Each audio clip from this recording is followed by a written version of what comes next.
Warta Jemaat Minggu 30 Agustus 2020. Jemaat yang dikasihi dan mengasihi Tuhan Yesus Kristus, selamat pagi dan shalom.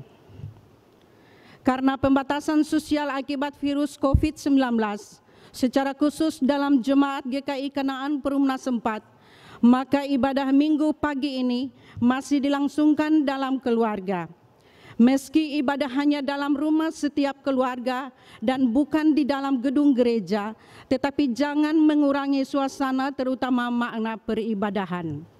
Dengan iman kita yakin bahwa Tuhan akan hadir dalam ibadah kita saat ini, dan untuk itu mari kita menikmati ibadah Minggu pagi ini bersama-sama dalam keluarga kita masing-masing. Nats pembuka. Sebab Tuhan ada di dalam bait-Nya yang kudus, berdiam dirilah di hadapannya, ya segenap bumi. Habakuk 2 ayat 20. B. Pengumuman. 1. Ibadah. A. Ibadah dalam jemaat, baik ibadah Minggu pagi, keluarga dan unsur dalam minggu berjalan dilaksanakan di rumah masing-masing keluarga. Diharapkan Bapak Ibu keluarga akan masih terus setia mengkoordinir dan mengorganisir ibadah-ibadah tersebut dengan panduan liturgi dari majelis jemaat. B.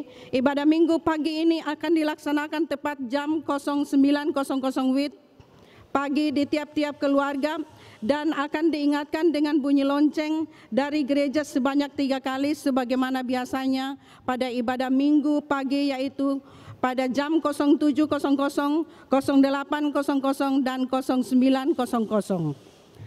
Pada bunyi lonceng yang ketiga atau pada jam 09.00 WIB, tiap-tiap keluarga sudah memulai peribadahannya. C. Di dalam peribadahan tersebut tetap ada persembahan, tetapi persembahan bukan yang menjadi utama, melainkan ibadahlah yang menjadi utama, sehingga tidak boleh persembahan menjadi kendala bagi tiap keluarga untuk tidak melaksanakan ibadah. D. Dihimbau bagi orang tua agar memberikan motivasi bagi anak-anak untuk dapat mengikuti ibadah sekolah minggu di channel YouTube GKI Kanaan. 2. Rapat majelis jemaat. Sesuai arahan dari Badan Pekerja Klasis GKI Portunumbai bahwa peribadahan di gedung gereja bisa dapat dilaksanakan kembali pada awal bulan September 2020. Untuk membicarakan dan mempersiapkan peribadahan di gereja dan juga hal lainnya, maka dimohon kehadiran Bapak Ibu Majelis Jemaat pada rapat Majelis Jemaat yang akan dilaksanakan pada hari Jumat tanggal 4 September 2020 pada pukul 19.00 atau jam 7 malam sampai selesai dan wajib memakai masker. 3. Penggantian seng atap gereja. Untuk diketahui oleh warga jemaat bahwa di tiap awal bulan September tahun 2020, Majelis Jemaat Urusan Ekubang akan melaksanakan pekerjaan penggantian seng atap gereja. Dimohon keterlibatan warga jemaat dengan memperhatikan protokol pencegahan COVID-19. 4. Aksi amplop janji iman. Untuk menggalang tambahan dana guna menopang pekerjaan penggantian seng atap gereja, maka pada bulan Agustus ini Majelis Jemaat Urusan Ekubang melalui Majelis Koordinator WIK telah mengedarkan amplop janji iman kepada warga jemaat. Amplop tersebut akan diisi lalu dikumpulkan ke koordinator WIK di masing-masing WIK. Saat ini terdapat warga jemaat yang sudah mengembalikan amplop, namun masih banyak yang belum mengembalikan. Untuk itu dihimbau agar warga jemaat yang belum mengembalikan amplopnya agar berkenan mengembalikannya. 5. Warga jemaat yang berulang tahun. Majelis Jemaat mengucapkan selamat ulang tahun bagi warga jemaat yang telah berulang tahun pada tanggal 23 Agustus sampai 30 Agustus 2020. Panjang umur dan diberkati Tuhan selalu. Kata firman Tuhan, semoga engkau panjang umur, terdapat dalam Mazmur 128 ayat 6a. 6. Info COVID-19.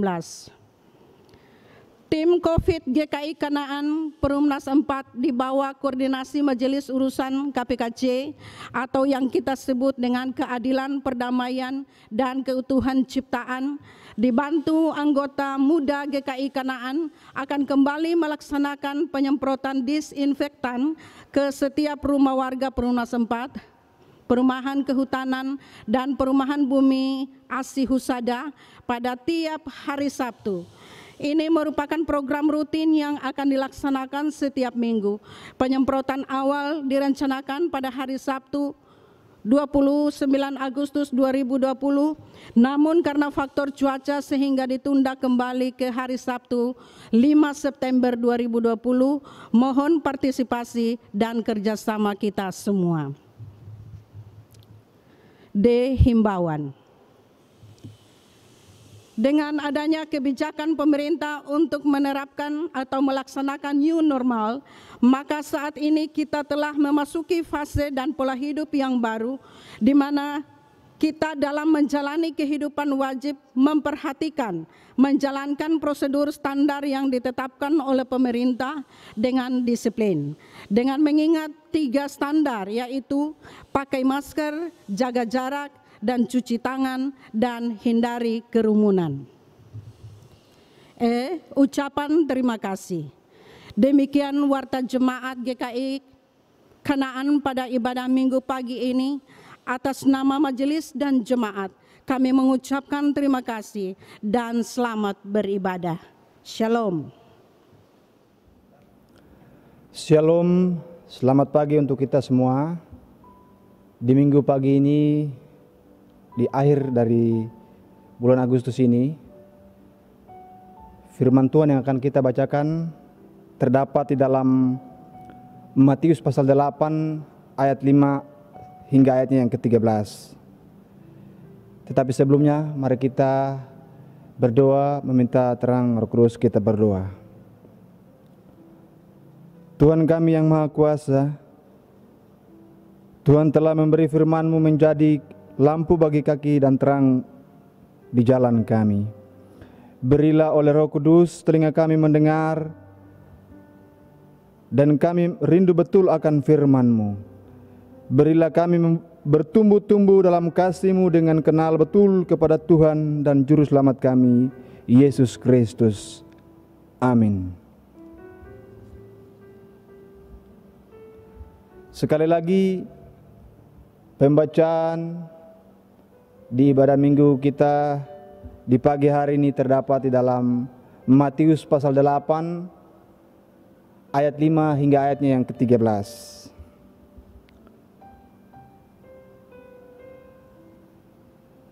Dengan perikop, Yesus menyembuhkan hamba seorang perwira di Kapernaum. Ketika Yesus masuk ke Kapernaum, dan datanglah seorang perwira mendapatkan dia dan memohon kepadanya, "Tuan, hambaku terbaring di rumah karena sakit lumpuh, dan ia sangat menderita." Yesus berkata kepadanya, "Aku akan datang menyembuhkannya." Tetapi jawab perwira itu kepadanya, "Tuan, aku tidak layak menerima Tuan di dalam rumahku. Katakan saja sepatah kata, maka hambaku itu akan sembuh. Sebab aku sendiri seorang bawahan, dan di bawahku ada pula prajurit. Jika aku berkata kepada salah seorang prajurit itu, 'Pergi,' maka ia pergi. Dan kepada seorang lagi, 'Datang,' maka ia datang. Ataupun kepada hambaku, 'Kerjakanlah ini,' maka ia mengerjakannya."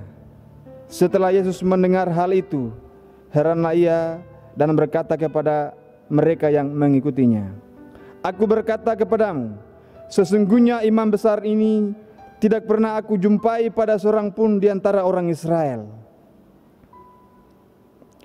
Aku berkata kepadamu, banyak orang akan datang dari timur dan barat dan duduk makan bersama-sama dengan Abraham, Ishak, dan Yakub di dalam kerajaan sorga.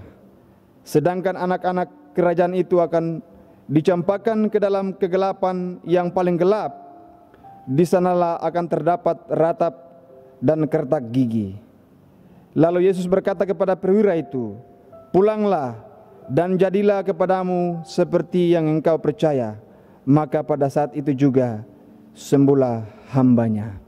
Demikianlah firman Tuhan. Dikatakan berbahagia bagi kita, bukan hanya membaca dan merenungkan, tetapi bagaimana kita bisa mempraktekannya dalam kehidupan kita tiap-tiap hari. Haleluya. Jemaat yang Kristus kasihi, di minggu pagi ini tema kita adalah iman yang menyelamatkan.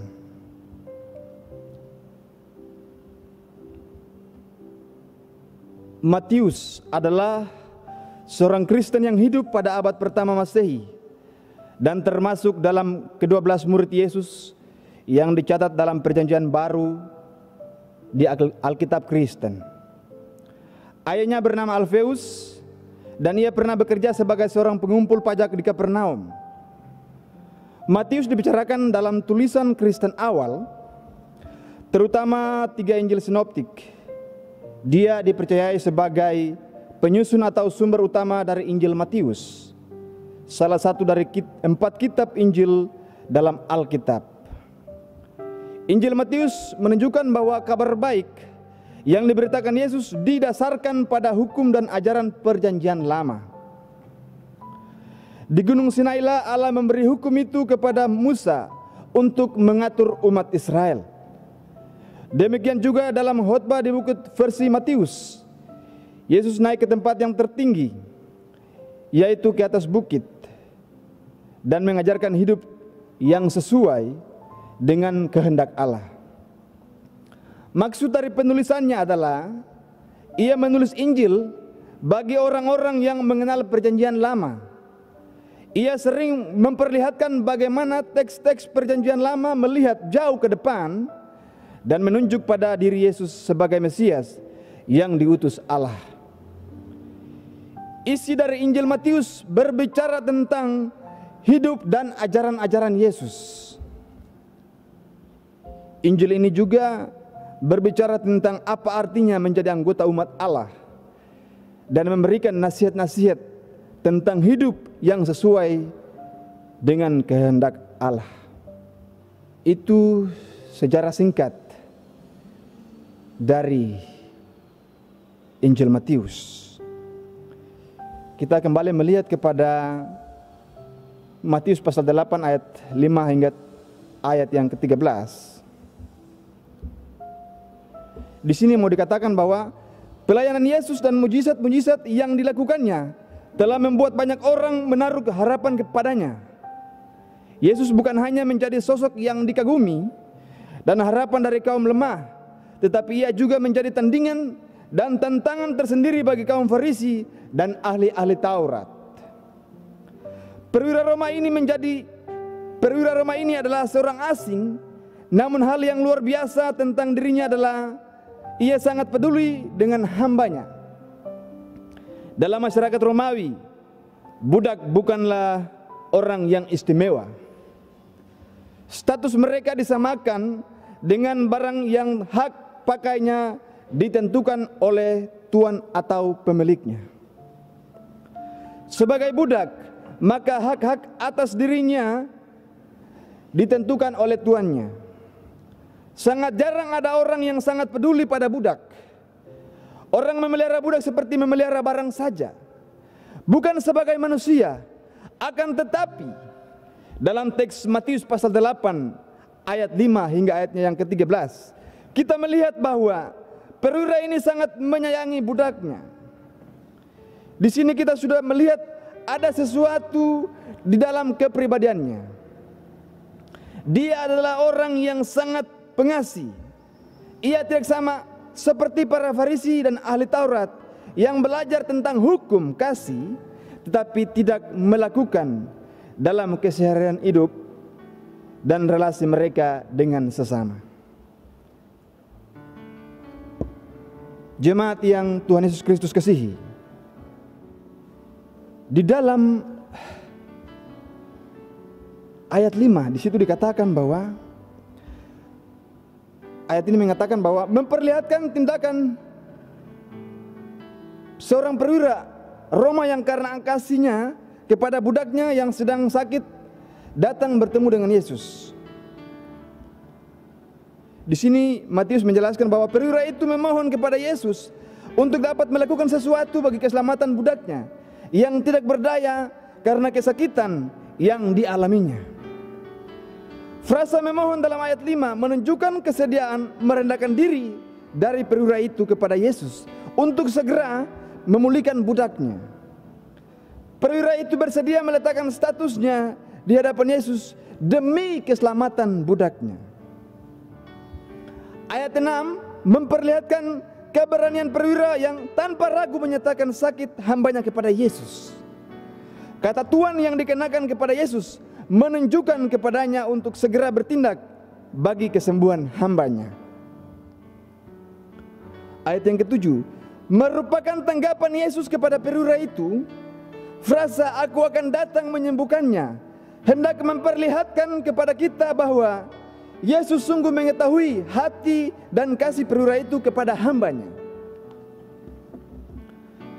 Yesus tidak melihat tindakan yang pura-pura atau tindakan yang hendak menguji kemahakuasaannya, tetapi Yesus melihat ketulusan dari kasih seorang Tuhan kepada hambanya. Ayat yang ke-8 dengan ayat yang ke-9 memperlihatkan kesadaran si perwira akan keberadaannya di hadapan Yesus. Ia tidak mempertahankan posisinya sebagai pemilik hamba yang sakit itu, tetapi melalui penolakan itu si perwira menempatkan Yesus pada posisi yang lebih tinggi darinya dan menempatkan posisinya sama dengan hambanya yang sedang sakit.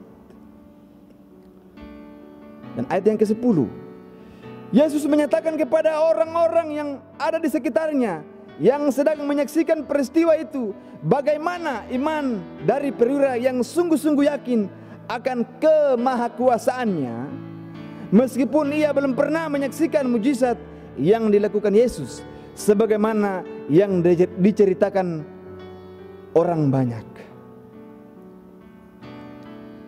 Jemaat yang Yesus Kristus kasihi, ayat yang ke-11 sampai 12, di situ Matius mengatakan bahwa Yesus mengatakan kepada orang banyak bagaimana hukuman akan terjadi bagi mereka yang tidak sungguh-sungguh percaya dan mengasihinya. Dan pada ayat yang ke-13, tanggapan Yesus merespon iman perwira. Di situ dikatakan bahwa pulanglah dan jadilah kepadamu seperti yang engkau percaya. Merupakan wujud nyata dari sikap Yesus untuk menyatakan kasih-Nya dan kesediaannya, menyatakan apa yang diingini perwira itu bagi kesembuhan hambanya.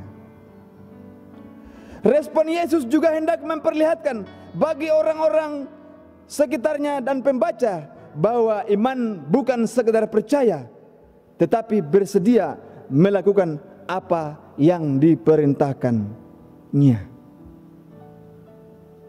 Sekali lagi, respon Yesus juga hendak memperlihatkan bagi orang-orang sekitarnya dan pembaca bahwa iman bukan sekedar percaya, tetapi bersedia melakukan apa yang diperintahkannya.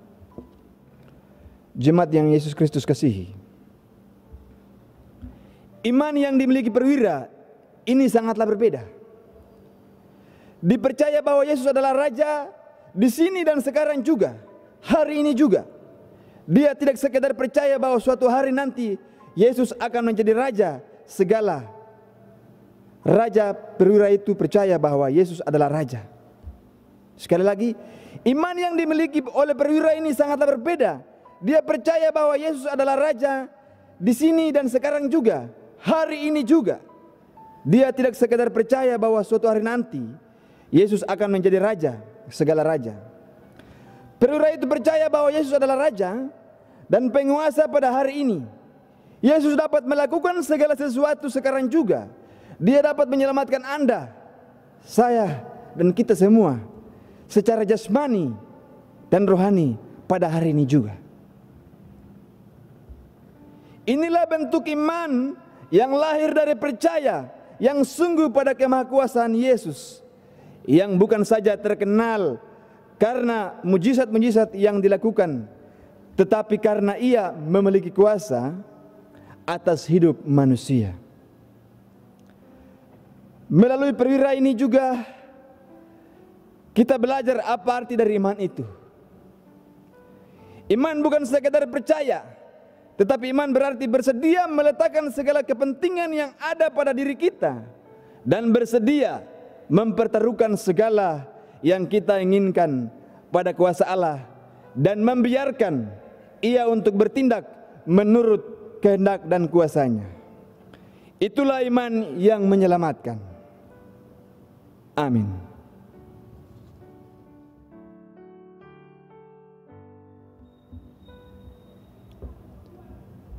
Jemaat yang Yesus Kristus kasih, mari kita berdoa syafaat. Kita berdoa. Bapa, terima kasih atas penyertaan-Mu bagi kami, sehingga Engkau masih menjaga dan melindungi kami sampai saat ini. Terima kasih Bapa karena Engkau sudah jaga kami di bulan Agustus ini dan di minggu terakhir di bulan ini, Tuhan. Semua itu karena anugerah-Mu, Tuhan Yesus. Dan di kesempatan ini Tuhan Yesus kami berdoa kepada-Mu dan mengucap syukur karena kami telah membaca dan merenungkan firman-Mu. Biarlah firman-Mu ini bukan berlalu begitu saja, tetapi kami bisa membaca, merenungkannya, dan mempraktikannya dalam kehidupan kami tiap-tiap hari sebagai makanan rohani bagi kami, baik secara pribadi, keluarga, maupun di mana kami berada, Bapa. Bapa, kami mengucap syukur karena Engkau begitu baik bagi kami, sehingga walaupun di saat ini kami berada dalam masa pandemi COVID-19, Tuhan, tapi Engkau masih menjaga dan melindungi kami. Kami merasa terbatasi, hidup kami dibatasi karena corona, Tuhan. Tetapi kami yakin dan percaya bahwa kuasa-Mu tidak membatasi perlindungan bagi setiap pribadi, keluarga, di mana kami akan melakukan aktivitas, Bapa. Untuk itu ya Tuhan Yesus, kami memohon kepada-Mu, curahkanlah kasih-Mu, hikmat-Mu bagi kami, supaya kami selalu kuat di dalam menghadapi setiap kondisi, apapun hal itu, Tuhan Yesus. Begitupun juga kami berdoa bagi setiap kami yang ada di jemaat di sini, jemaat GKI Kanan Purna Sempat, Bapa. Mulai dari rumah yang pertama sampai rumah yang terakhir, Bapa. Kami mohon supaya Engkau memberkati, berikan kekuatan, kemampuan, hikmat yang berasal daripada-Mu, Tuhan Yesus. Supaya di dalam menjalani kehidupan ini, Tuhan, kami selalu mengandalkan Engkau, Bapa. Bapa, begitupun juga kami berdoa bagi jemaat kami, baik yang sakit atau yang dalam masa pemulihan, begitupun juga bagi yang umur yang lansia, anak yatim piatu. Bapa, hamba mohon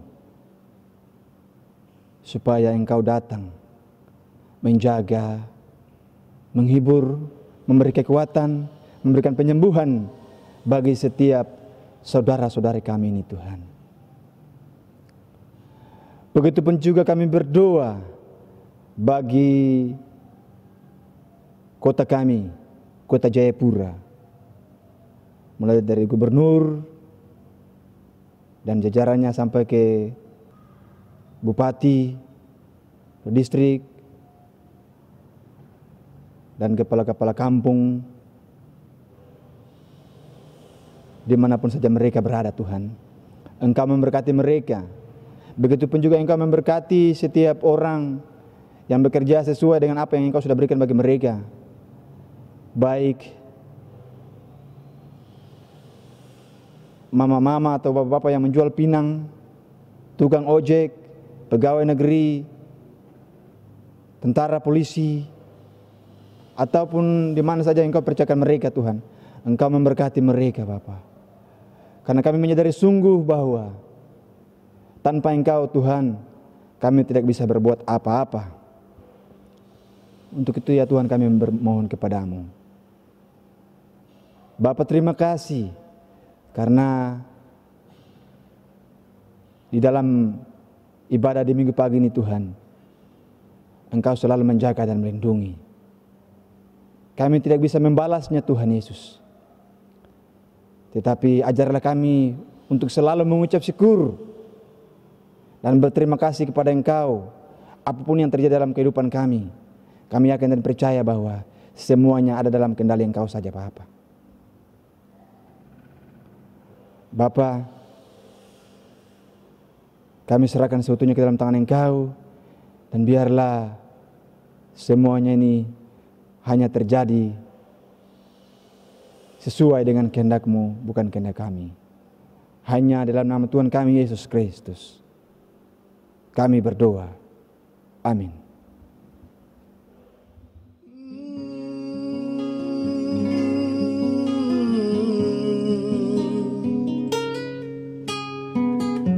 Walau dunia membenci dirimu, walau dunia tak bersahabat denganmu, dan walau dunia melupakanmu, namun satu yang pasti, Tuhan Yesus selalu besertamu.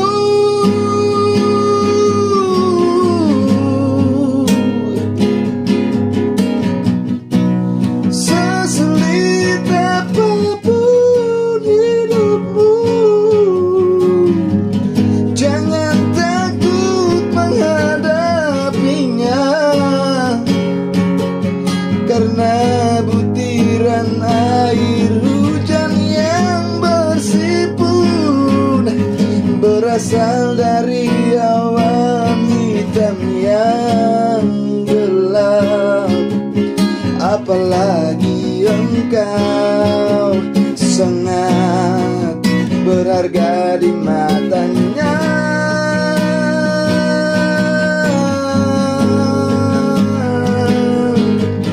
Berharga di matanya.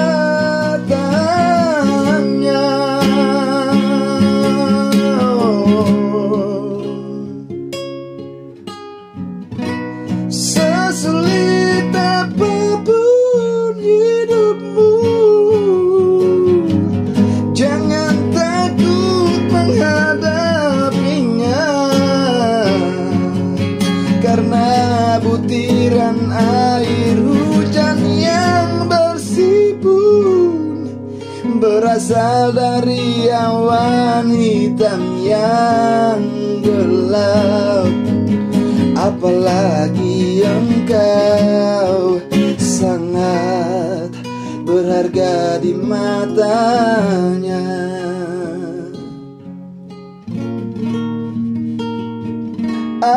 Apalagi Engkau berharga di matanya.